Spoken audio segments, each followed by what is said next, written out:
Hello, everyone. My name is Carice Cumberlander. I was asked to tell about myself and how I represent the South Side. I've lived in Columbus, Ohio my entire life, and more specifically the South Side of Columbus. My parents, Maurice and Karen Traylor, moved into a house on Whittier in Berkeley when I was smaller, and other than the time we moved next door to buy the property next to us, I've lived there with my two younger sisters my entire childhood. Going back to my childhood, I went to Cedarville Elementary School, which was far from my house, and thinking back, I was close to the last bus stop, so it was far from home. I can remember telling my mom how I hated my friends didn't live by me, and with that, my parents took me down the street to sign me up for basketball at Driving Park. Of course, that led to various other sports and activities that they had to offer. I still think I have a picture of our T-ball team where my dad was the coach, and I was the only girl on the team. Yeah, I had that kind of dad. So, he coached every sport. So I played sports like soccer at Indian Mound. I swam on a swim team at Marion Franklin and took swim lessons at Lincoln. But with all the sports I played, basketball was my favorite sport. We had a group of girls at Driving Park that came back every season, and we played together all the way up until about 6th grade. And one of my best friends, actually, that I met on that team was just at my wedding last year, so we kept in touch. Her and I and a couple of other girls went from there to Franklin Alternative Middle School, where we played and won the middle school basketball championship. I like talking about that. Even though us 3 7th graders were kind of spectators, but we enjoyed it, and I remember that. That stood out in my childhood. When I went to high school, I went to Columbus Alternative High School, better known as COS, which, as most people know, doesn't have sports. So I played varsity sports at South Urban Academy right down the street, 4-year varsity letterman, go Bulldogs. Playing sports at South really connected me to my community and the people who came from where I came from. I would see the stands filled with the entire neighborhood during football games, the auditorium filled with basketball games, and that was back when we still played on stage. Seeing people excited and united for something even small as high school sports gave me a sense of pride in my community. I graduated in 2007, it's telling my age. I decided to stay close to home and went to Otterbein University in Westerville. And while I was in college, I gave birth to 2 beautiful twin daughters who are now 12. And despite having 2 kids under 2, I graduated from Otterbein with a bachelor's degree in both psychology and sociology with 3 concentrations and a minor in Black Studies. I honestly believe the support of my family along with my drive were key factors in me becoming a first-generation college graduate. Where does drive come from? I believe that drive is something that we're not just born with, but it's a combination of the actions and skills learned in childhood. That is the reason I decided to go back to where my drive was nurtured at my neighborhood recreation center, Driving Park. I'm currently a licensed realtor with Red One Realty, and disclaimer, I appreciate all referrals. And as a realtor, I spend my time helping people buying their own piece of our community, and for sellers, I help them find that family that can help continue the life of their home. But no matter how much I work, I make it a point to take time for my girls, and I mean not just my girls at home, but my girls at Driving Park.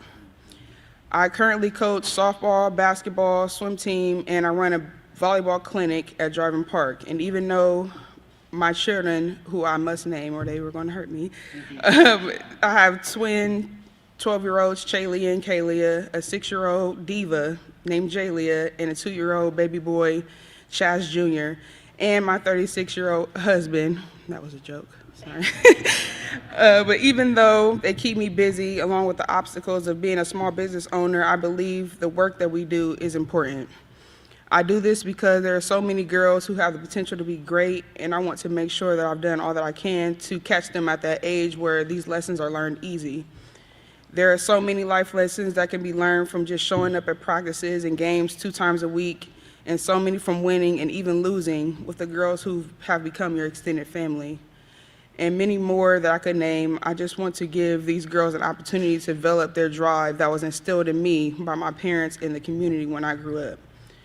This is a meeting about the South Side, my side of town, so I'm here to represent that because that's who I am and what I am. And thank you. So next up, we have Director Joe Lombardi.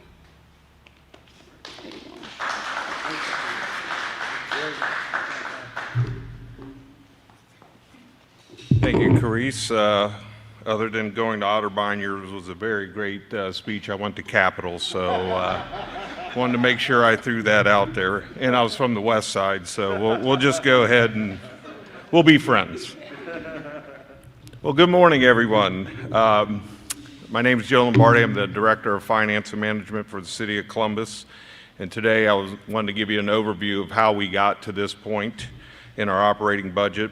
First, I'd like to thank the mayor for his steady leadership throughout not only this year, but last year and the last 6 years that he has been leading our city. I want to thank our department staff, all the directors and their fiscal folks who help us through this process. And I would be remiss if I did not thank my staff, all the analysts who put in all the hard work every day to put this budget together, and the leadership of Josh Hopping, Adam Robbins, and Chris Long. If it wasn't for those folks, we wouldn't have a budget today because they do all the hard work for us.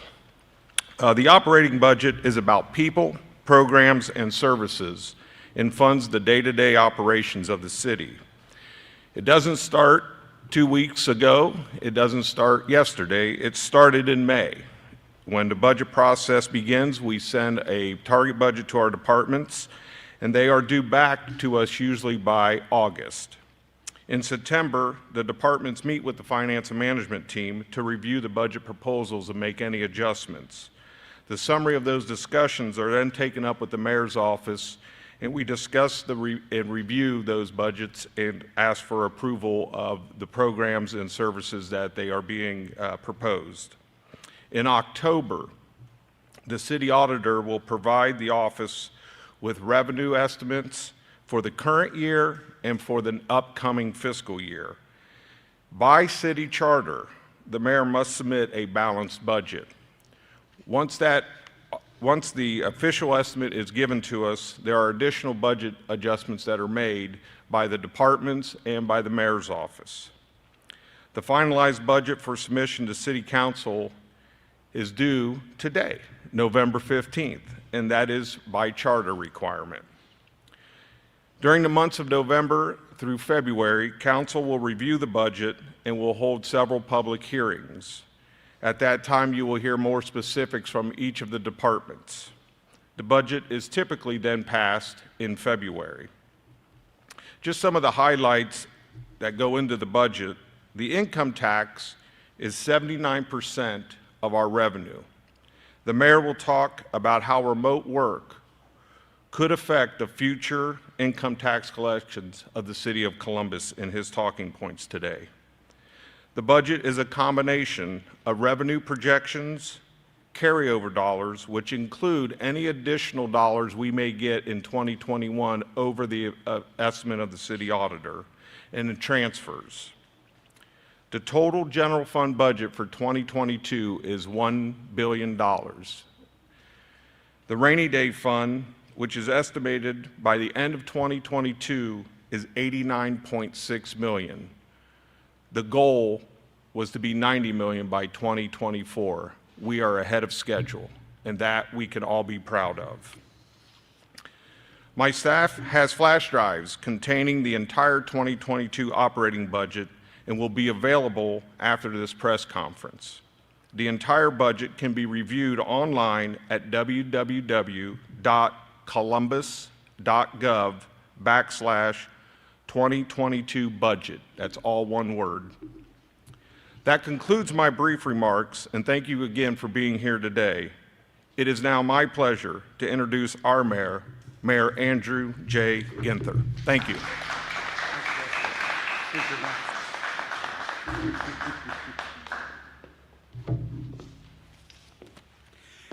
Good morning, and what a great morning here on the south side of Columbus at the Reeves Center. Carice, you were brilliant. And I think, when you think about your budgets, it's really about your values, your priorities, and you sharing your story and the great success you and your family are enjoying today because of your family, but also because of our community and lifting up our young people. Couldn't ask for a better person to frame and start us off today, so thanks for sharing your story. To all our great partners here at the Reeb Center, thanks again for letting us join you in sharing this important information. You'll hear from Derrick Clay, who chairs our Recreation and Parks Commission, Dr. Roberts, Director Gallagher, all of our departments and staff, directors that are here. Thank you. Budgets really are your priorities as a city, as a business, as a family. What are your top priorities when you're putting together your budget? For me, it's really simple. As we're going to talk about here today, and I think reflected in the capital budget just recently passed by Council. It's about equity. It's about opportunity. It's about upward mobility, growing the winner's circle of success here in Columbus.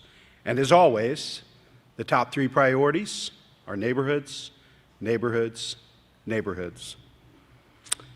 I want to thank Director Lombardi and his incredible team in partnership with Auditor Kilgore. It is because of their leadership we're on strong financial footing and positioned to invest in our residents and neighborhoods in robust and equitable ways. My thanks to all of you. The 2022 operating budget is truly historic in both its scale and impact. It is the first time in our city's history that we presented an operating budget totaling more than $1 billion. Again, thanks to the diligence of our staff, we're able to make significant investments in our neighborhoods throughout our city, our people, despite great challenges, financially and otherwise, on a variety of fronts.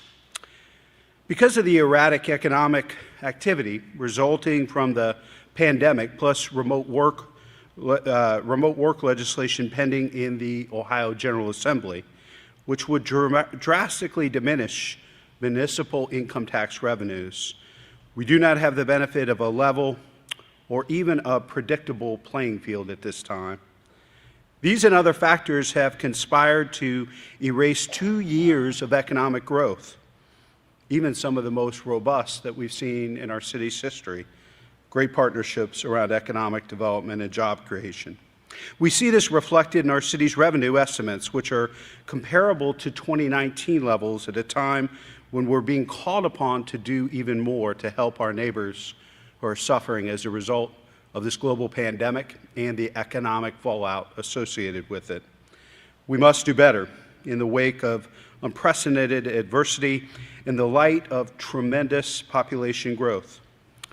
But through sound fiscal management and the resources we set aside in the Basic City Services Fund for a time just like this, we budgeted with care and precision, protected meaningful programs, and avoided cutting essential services and laying off valued employees. In fact, in the 2022 general fund budget, we're actually investing more than we ever have before.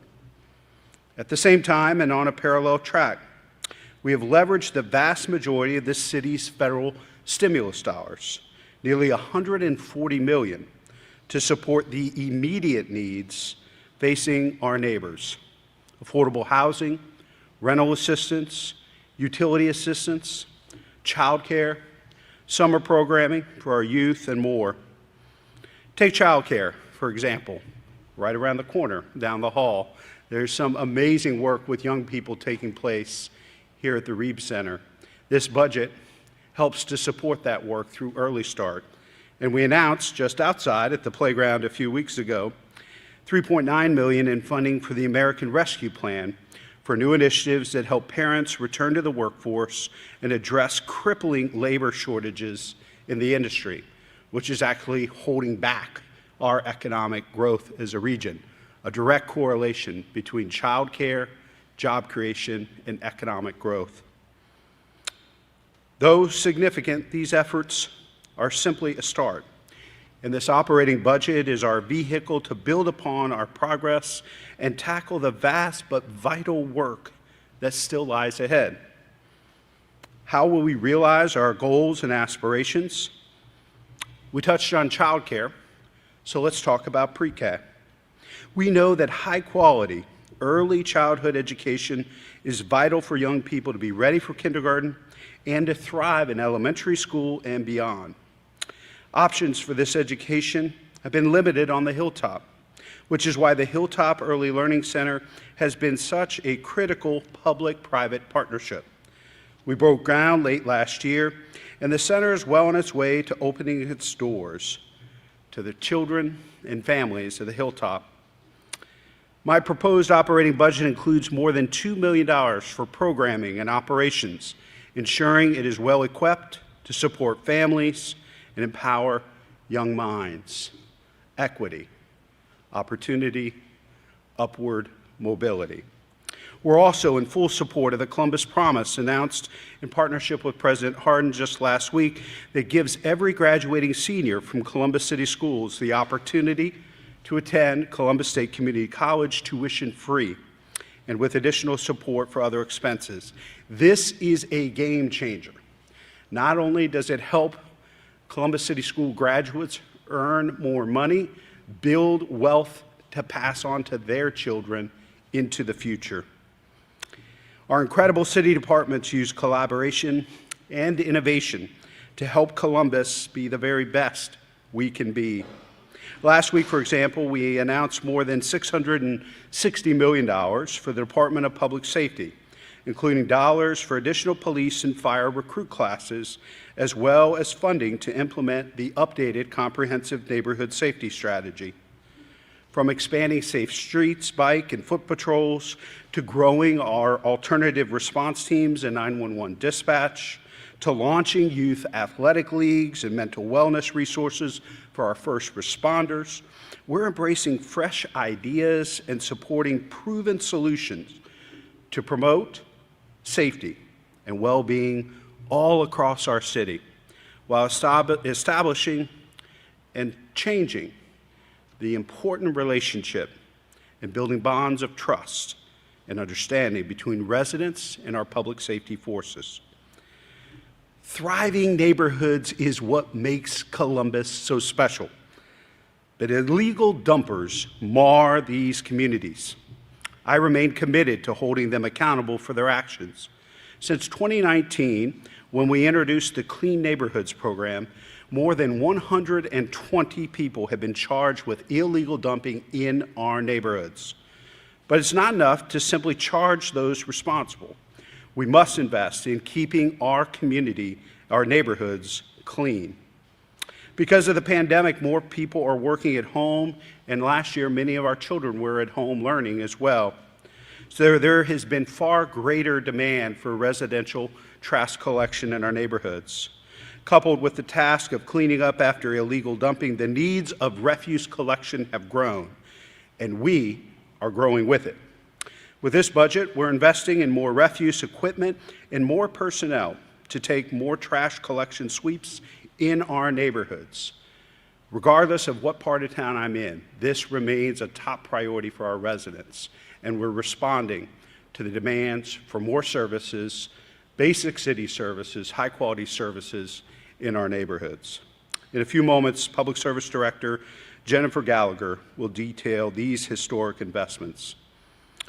And no one knows more about the impact of COVID-19 on Columbus than our Health Commissioner, Dr. Mashika Roberts. In the last 20 months, Columbus Public Health has provided crucial information and education on the virus, as well as testing, contact tracing, and finally, vaccines. Through every surge, we have had Dr. Roberts' strong guidance, and I am so grateful for her leadership.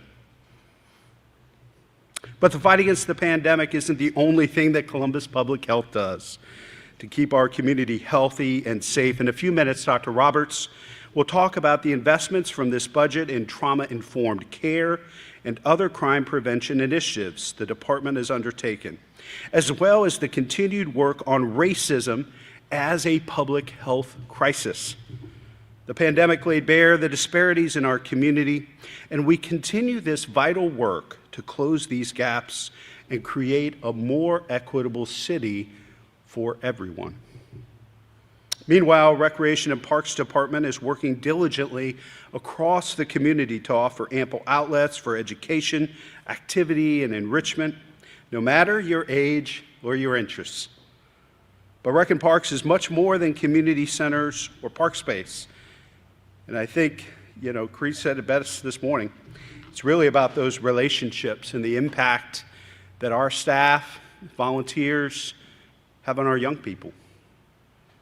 Rec and Parks is such an incredible place, and we're looking forward to hearing Derrick Clay, President of the Recreation and Parks Commission, talk more about important investments in this budget, like keeping our centers open 6 days a week and continuing the unprecedented investment we made in summer youth programming and summer youth employment and other opportunities for young people in the summers ahead. We said last summer it couldn't just be a one-time thing, that it was going to take multiple years of investment, a restoration of our young people who took the brunt of the disparities of the pandemic, hit them harder than most in our community. The Department of Development is laser focused on cultivating a climate that's nurturing and supportive to small businesses and nonprofits. We recognize how difficult the past 2 years have been for these groups, and we remain acutely aware that more help is needed. This budget allocates $5 million in funding human services grants, and we will continue to pair those dollars with federal stimulus funds to maximize the impact and generate tangible, equitable results for the people they serve. We're also adding staff and services to the city's small business program to better assist our entrepreneurs and business owners who have been battered by the pandemic and subsequent economic fallout. Climate change can often feel far removed from daily life in Central Ohio. But the truth is, we will face our own set of unique hardships. And in many ways, for many of our neighbors, they already are facing the downfall and negative impact of climate change. Increased rainfall, flooding, home repairs, energy bills are happening now and will occur with greater frequency and devastation if we don't take meaningful action to mitigate their harm. And the residents who are feeling these effects the most are the ones who can afford it the least. Sustainable Columbus, the city's roadmap to a net zero carbon future, will receive more than $10 million for additional staff, energy and water efficiency measures in our opportunity neighborhoods, a clean energy workforce program for young adults, again, opportunity, upward mobility, equity, and a green fund to support energy sustainability endeavors among residents and nonprofits. These measures are rooted in equity and designed to protect our most vulnerable communities, measures that are also central to the priorities and recommendations of the city's Climate Action Plan, which we will unveil in the coming weeks. Neighbors, the items we've discussed today represent highlights of the proposed budget for the coming year. There are many elements as well, but everything we're funding is for the benefit of our residents and our city's future. We're committed to ongoing collaboration and evaluation, both across city departments and in tandem with community partners, to fully implement this budget and maximize its effectiveness.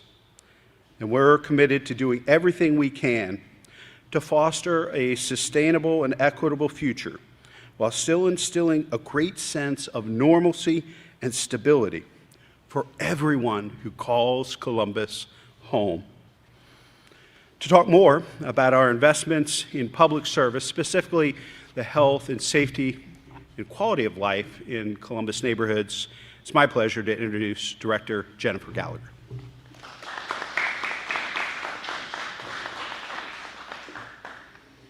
Good morning, Mayor Ginther, Good morning, everyone who has joined us this morning. Dependable trash collection, an aggressive fight against illegal dumping, clean neighborhoods. Our Division of Refuse Collection tackles these tasks every week, serving almost 1 million people throughout the city of Columbus. Mayor Ginther's proposed operating budget will invest an additional $16 million in the refuse collection fleet, allowing us to not only keep delivering these essential services, but to do much more. More refuse trucks will be dedicated to illegal dumping cleanup in support of the mayor's ongoing Clean Neighborhoods initiative. By adding 3 rear loaders, refuse collection will be able to collect dumped items and overflow trash from residential 300-gallon containers in alley hotspots. This extra attention in between regular weekly collection will prevent overflow from littering alleys and give residents adequate container space for proper trash disposal. It will complement our alley sweeps for illegal dumping crews to perform daily to collect dumped trash and debris. Our solid waste investigators continue to build cases to hold dumpers accountable. Since the mayor launched Clean Neighborhoods in July 2019, 120 illegal dumping criminal charges have been filed. The mayor's proposed operating budget will fund new and replacement automated side loaders. These workhorses of the refuse fleet travel all of our residential collection services every week, picking up trash at 344,000 households. The timing of this investment is right. Columbus is expected to grow to over 1 million residents by 2027 and keep growing. More households will need weekly trash pickup. Our refuse fleet must be ready to service them while continuing to meet today's trash collection needs. In 2020, with residents and families working from home and doing virtual school, the volume of residential trash collected weekly by our crews jumped nearly 25%. That's more than 30,000 tons of extra trash picked up in the previous year, enough to require 3,300 more trips to the landfill by our refuse trucks. Volumes still remain above the pre-pandemic levels. Yet despite these greater demands and pandemic labor shortages, our refuse crews still provide exceptional service throughout Columbus neighborhoods. More than 99% of the time, residents get their trash picked up by the Division of Refuse Collection on the scheduled weekly collection day. It's a point of pride for the division to maintain this excellent service for all households now and in the future. The mayor's proposed fleet investment will make it happen. Thank you, Mayor Ginther. Now I would like to turn it over to Dr. Mashika Roberts, who leads the Columbus Health.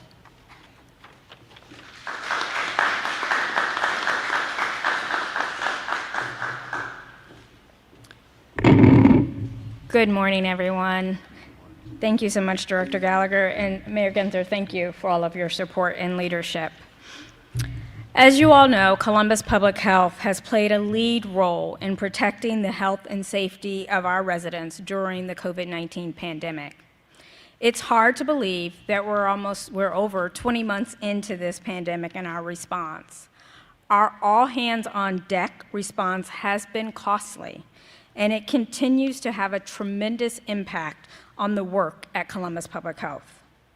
The mayor's budget is supportive and reflective of the impact COVID-19 will continue to have on Columbus Public Health as well as our greater community in 2022. We are very grateful not only for the support, but also the continued fight against COVID-19. But many of our strategic priorities, critical needs, and clinical health services are still needed by our residents to make them and continue to help them be healthy. And so we need to make sure we prioritize that as well. We are excited to join our partners in public safety as part of the city's alternative response to address violence and build healthier and safer neighborhoods. Our neighborhood social services team is a critical part of that innovative effort, linking residents to trauma support and the needed resources. Together with Mayor Ginther, as well as all of our city partners, our neighborhood social service This team is building a trauma-informed, resilient community through our work with the Columbus Care Coalition, Voices Project, Violence Intervention, the Dispatch 911 Alternative Response, as well as our neighborhood social workers. We are also honored to lead our city's efforts to address racism as a public health crisis. Since Mayor Ginther announced or declared racism as a public health crisis in February of 2020, our new Center for Public Health Innovation has been hard at work addressing the social determinants of health to achieve health equity here in Columbus. Thanks to the mayor's support, our small but mighty team at the Center for Public Health Innovation has grown to a staff of 21 people working on behalf of all of us to confront and address racism wherever and whenever we see it. In fact, just last week, the center had its second annual Virtual Equity Summit, which was joined by over 300 of our community partners who are all committed to joining us in this critical public health issue. And while we continue to lead the charge against COVID-19, as well as racism, we will continue to provide critical public health services that our residents need and depend on. For example, while we continue to promote COVID-19 testing in the community, we are also providing testing and treatment for sexually transmitted infections, like syphilis, that have exploded during the pandemic. We will continue to conduct case investigations for COVID-19 cases. While doing that, we will also protect our residents, their health, by monitoring other outbreaks in our community that might threaten everyone's health and well-being. And yes, while we continue with this COVID-19 response, we will continue to serve and protect our residents through restaurant inspections, well woman services, safe cribs and car seat distributions, as well as providing birth and death certificates. Public health services are needed now more than ever, and we are grateful for this budget that will allow us to continue those services and achieve the highest calling that we have in public health, which is to protect the health, well-being, and safety of our community and residents we serve. The city's investment ensures quality public health care and protection are available to all residents during the COVID-19 pandemic and the days that lie beyond. Columbus Public Health will continue to operate with high efficiency and effectiveness to serve the health and safety needs of our entire community during these challenging times. It is now my pleasure to introduce Derrick Clay, who is the president of the Columbus Rec and Parks Commission. Thank you, everyone.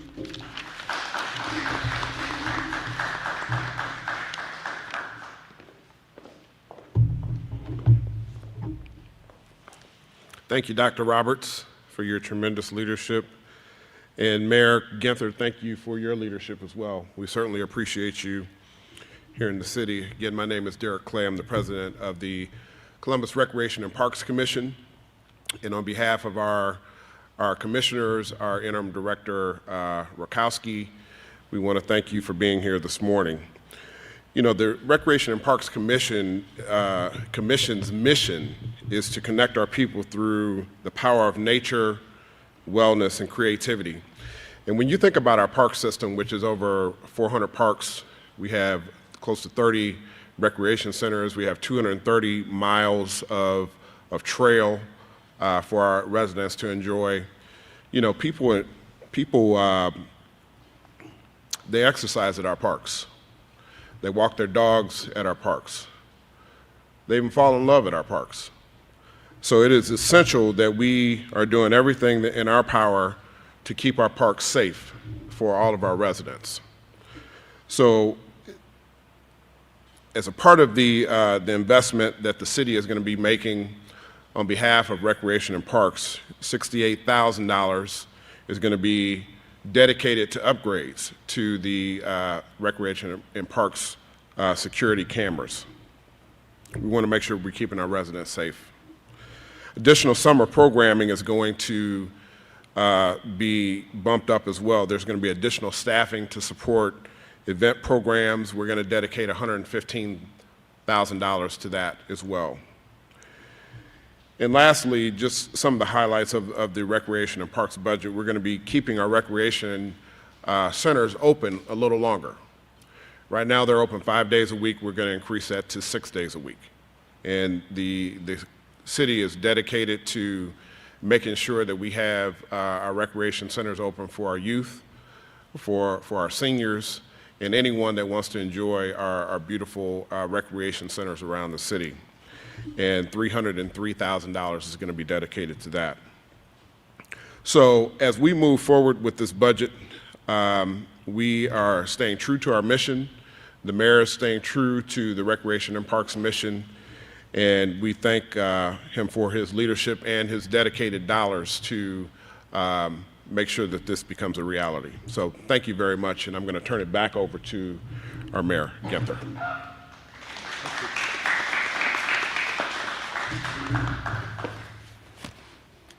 Thank you, President Clay. Our Recreation and Parks Department's in a unique position to provide equitable solutions to many of the challenges facing our community. And I'm really excited to see these investments move forward. We heard from Carice earlier how critically important recreation and parks is to children and families in this community, and excited about what is in this proposed budget. There is a lot of good news in this budget, and we're grateful to be in the strong financial position we are today because of our dedicated staff. But neighbors, we are not out of the woods yet.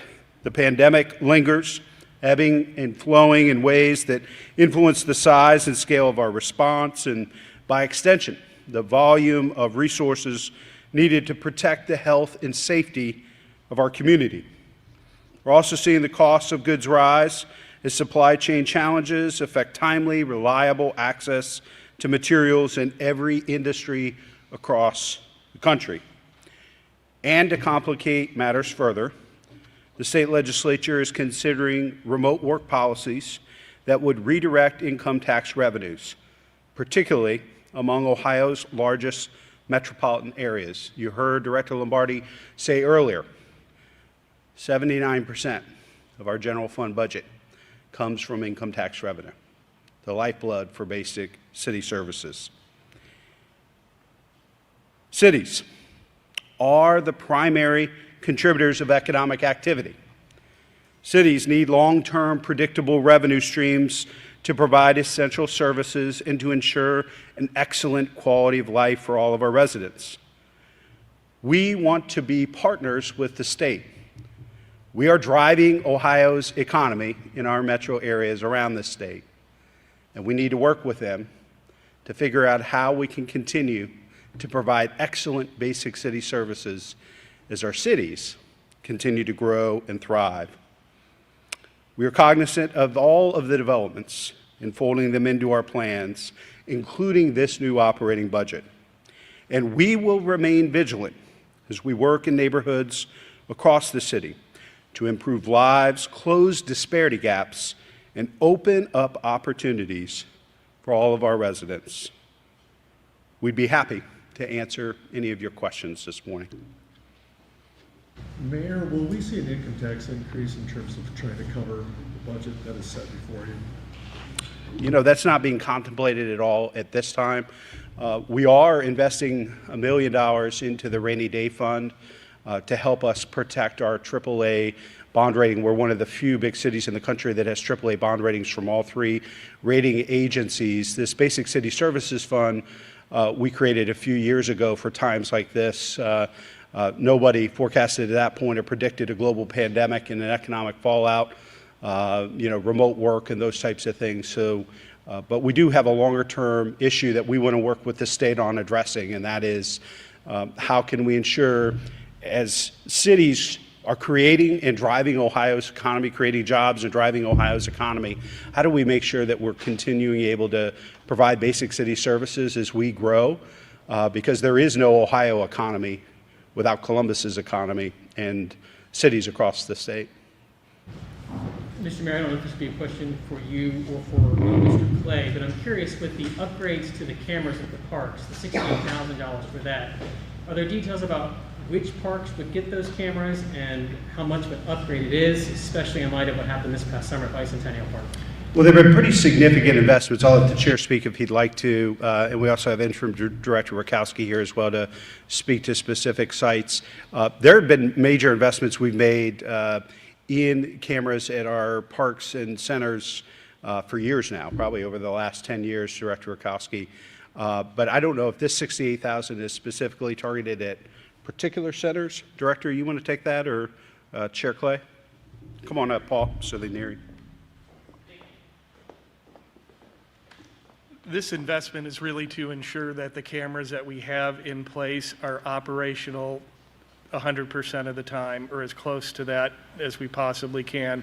So it's really an increase in our maintenance contract, an increase in our ability to have parts on hand. As you know, heard the mayor talk about supply chain issues. So we've had issues getting, a lot of these cameras are driven by chips and those things that are hard to get right now.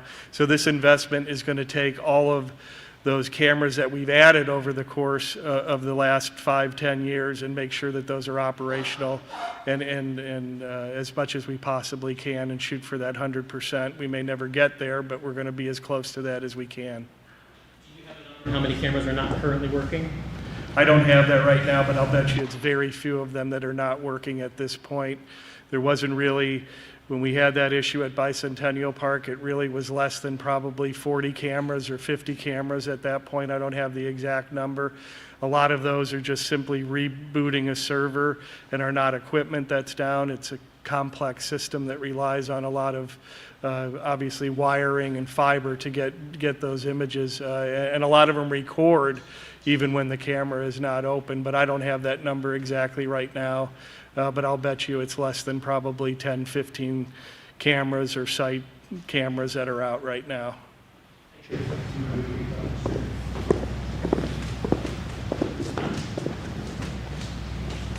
Thank you. The only thing that I'll add is that, you know, we, as Director Rakowski said, we have been maintaining and adding cameras over the years. We want to make sure that the cameras that we do have are at capacity and they're working 100% so that we can keep our residents safe here in the city.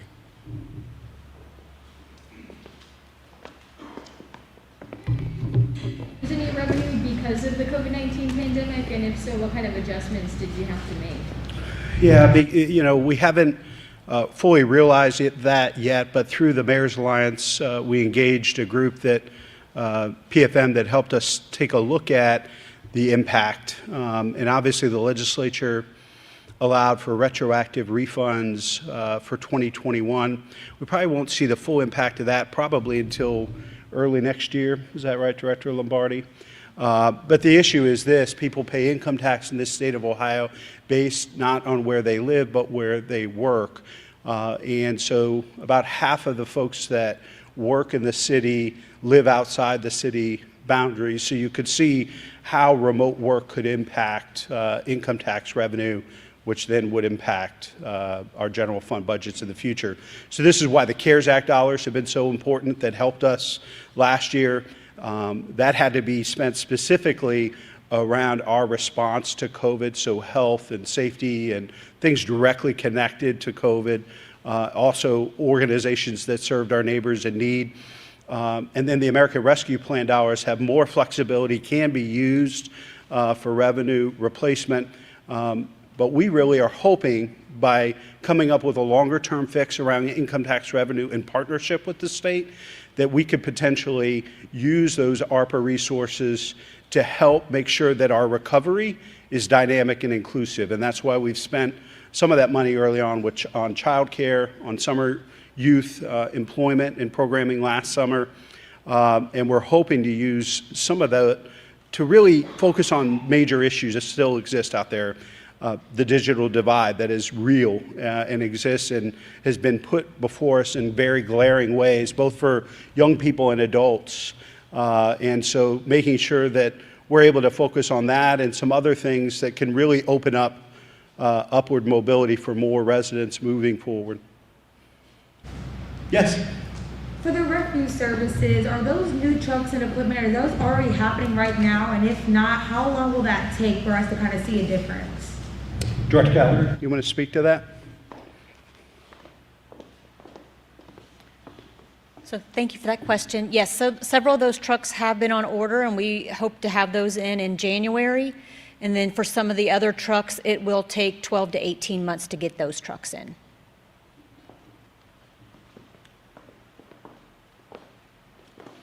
What other questions do you folks have this morning? Yes?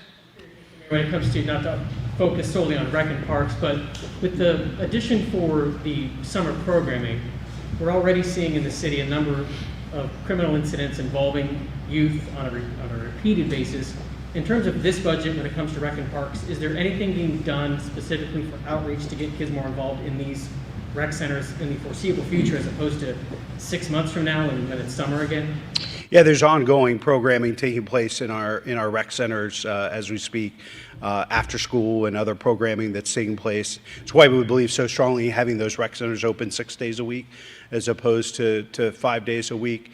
And I would argue we're also funding a significant amount of nonprofit organizations, whether Boys and Girls Clubs and other partners, the YW, to also do that type of work, and funding some innovative things for folks that are already involved with the criminal justice system and diversion programs and supporting young people. You know, obviously everything from the Care Coalition for the Entire Family to engagements in support with the Urban League and the APS intervention effort that is under Recreation Parks. Those are all things that are funded with this budget moving forward to help young people get on the right track, or have them understand that if they don't take advantage of these resources, that, you know, public safety, law enforcement, and the criminal justice system will ultimately, you know, intervene. But it's really about trying to give them positive, proactive opportunities to grow and develop and prosper here in the community, but other resources if they're unwilling to take advantage of those. Mayor, have you had to cut anything to pay for these new spending increases that you're highlighting today? It's just all new spending, or is it? Yeah, a lot of what we're talking about is either growing existing services, investing, continuing on with some of the things that we were able to do last year. And so some of the savings we realized is through efficiency and taking a look at how we can deliver services better. But what we have really tried to focus on is, you know, through that lens of equity, where are the greatest places for us to grow, improve basic city services in neighborhoods throughout the city. So obviously the Basic City Services Fund, income tax revenue, CARES Act, ARPA, and also we received for housing stability, emergency rental assistance that we were able to provide through Impact Community Action and others to help our neighbors who were facing housing instability during the pandemic. So there's been a variety of different sources to help us expand and grow basic city services and support our families. Thanks, everybody. Have a great day.